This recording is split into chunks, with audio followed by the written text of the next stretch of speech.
Have you ever had that intense feeling that you're just different from others? You've tried to fit in, but you're not very good at it. And even more, it just doesn't feel right. Something feels off, and no matter how hard you try, you just can't put your finger on what makes you different and why. Well, I might have an answer for you. If you've felt like you've never fit in with the world, you might be an INFJ.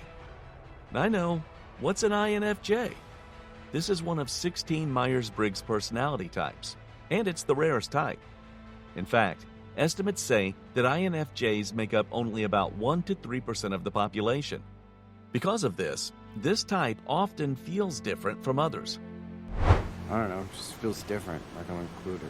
While you might think that being different is a bad thing, there are secret strengths that hide below the surface of any unique quality. In fact, today I'm going to show you the 7 signs that you're an INFJ and why your differences make you special. Make sure you watch to the end to discover one of your most powerful strengths of all and how you can use it. Sign number 1. You feel like you don't belong. As I just mentioned, if you're an INFJ, you probably feel different from others. The reason for this is due to your unique combination of traits. This combination results in you having contradictory personality dynamics that make you feel like you don't quite fit in with any one group. Let me explain. As an INFJ, you have strengths that lie in seemingly opposing areas. For instance, you might be highly logical one moment, then intensely emotional at another. You're a perfectionist, but you also come across as someone who is super laid back. No, my usual style is a lot more laid back. And you're great at both analytical tasks and ones that require lots of imagination. Because of these contradictory traits, you might have a hard time understanding where you fit in. You probably were someone who floated in between social groups in high school, hanging out with the science nerds one minute and the theater geeks the next, and feeling equally at home with both. Or when deciding on a career path, you may have struggled to decide whether you wanted to use your analytical skills in a science-related career or use your imagination to become a writer. Dumbledore from the Harry Potter series is an INFJ character who understands that he doesn't fully belong. However, he uses this trait to his advantage to connect with people from varying walks of life. For instance, Dumbledore connects as easily with Hagrid, who isn't even allowed to use magic, as he does with the wizard elites. I want it understood, Cornelius, that Hagrid has my full confidence. In this clip, Dumbledore sees as much value in Hagrid, a mere groundskeeper, as he does in Fudge, the Minister of Magic and one of the most powerful people in the wizarding world. This inability to fit in with any one group is actually Dumbledore's greatest strength, and it allows him to have influence over numerous groups instead. Sign number 2. You hate small talk. Picture this. You're at a party where you don't know anyone. You find yourself talking to a stranger, and the topic of conversation focuses mainly on what you both do for work, where you're from, and where you're living. How do you react? If you're an INFJ, you might feel like you want to scream. That's because INFJs hate small talk. This isn't because you're not interested in others. In fact, it's the complete opposite. It's because you're so interested in other people that you want to get to know the real them. You don't know the real me. For instance, instead of small talk, you'd rather talk to someone, even a complete stranger, about their passions, hopes, and dreams. To you, small talk feels like a waste of time.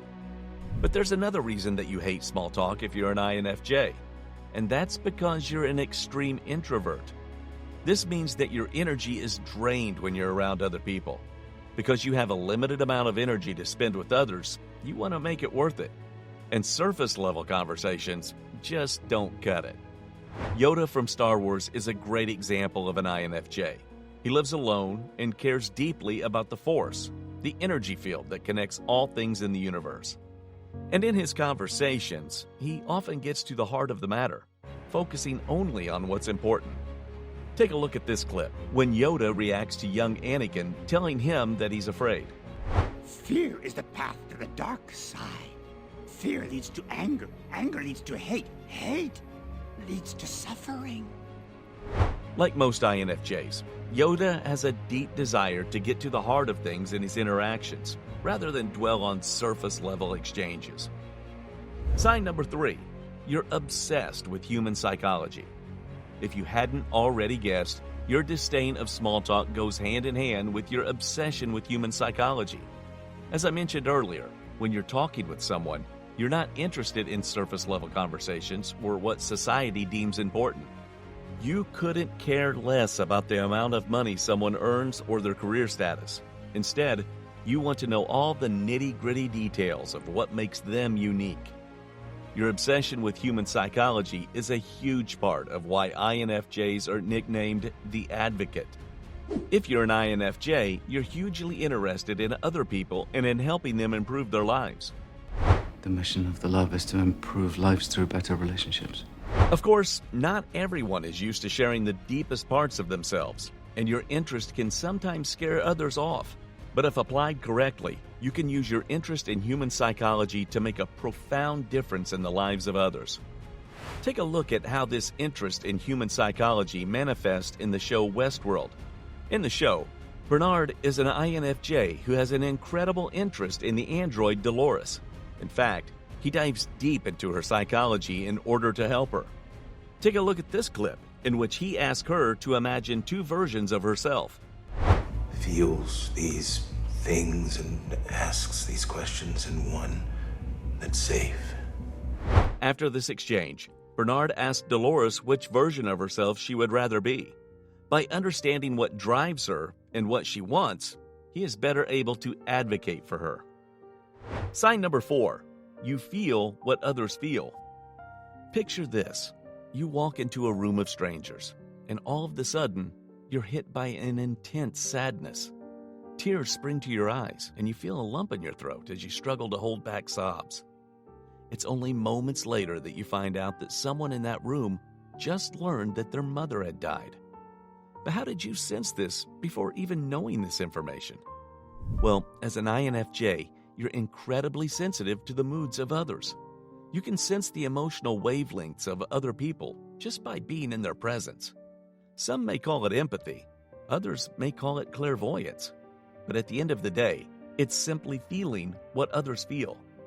While you may think of this trait as a curse, I can assure you that it's a positive thing. In fact, this makes you different from others in the best way possible.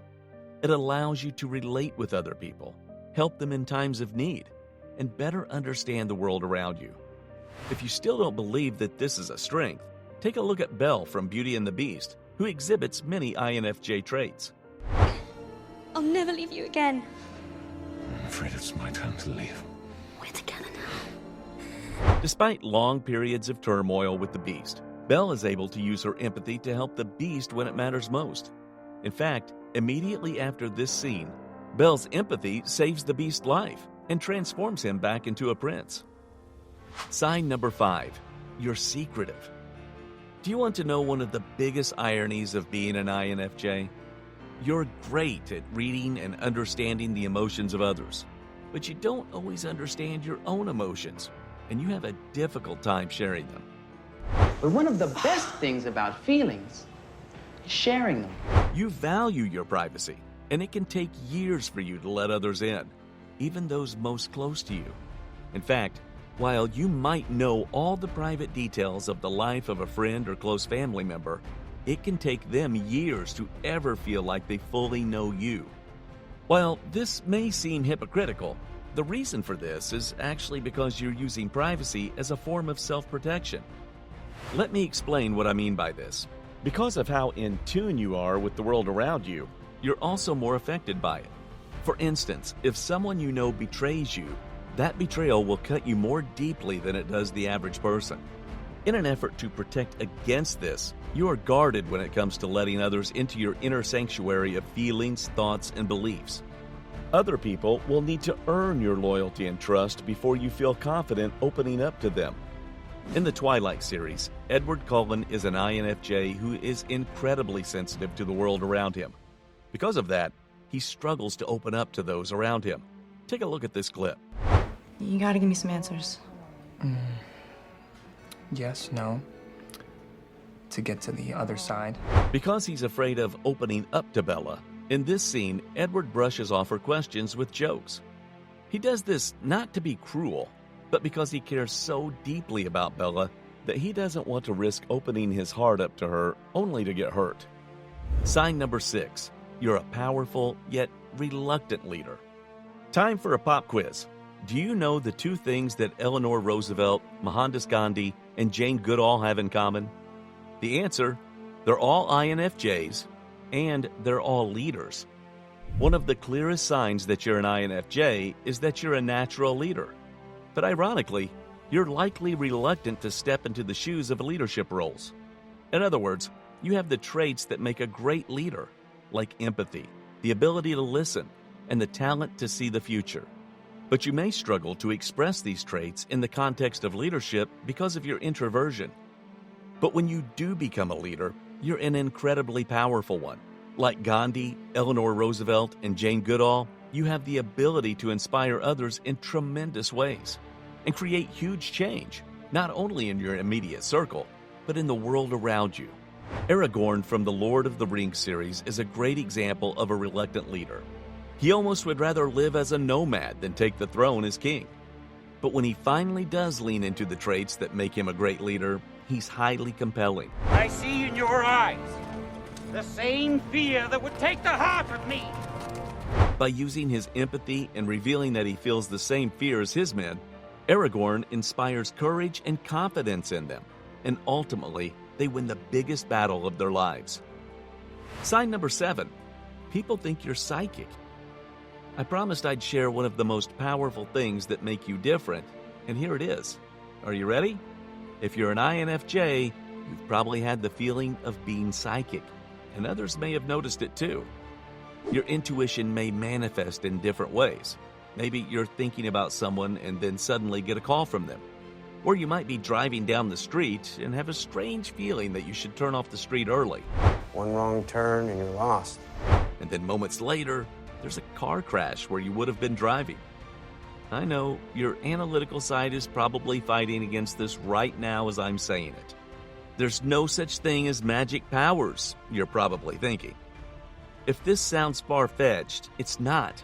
In fact, the reasons for your psychic nature are rooted in scientific explanations. As an INFJ, your mind works in unique ways. One of those is that it's constantly taking in information and subconsciously looking for patterns and connections that your conscious mind isn't even fully aware of. In our car crash example, you might have sensed that another driver was tense and angry, and so felt like something bad was going to happen. Your mind is also more likely to look for the deeper meanings of situations, so you often see things below the surface.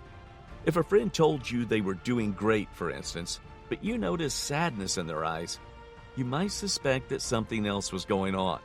The ordinary person, on the other hand, might take your friend's words at face value. Lupin from the Harry Potter series is an INFJ with a strong sense of intuition. Take a look.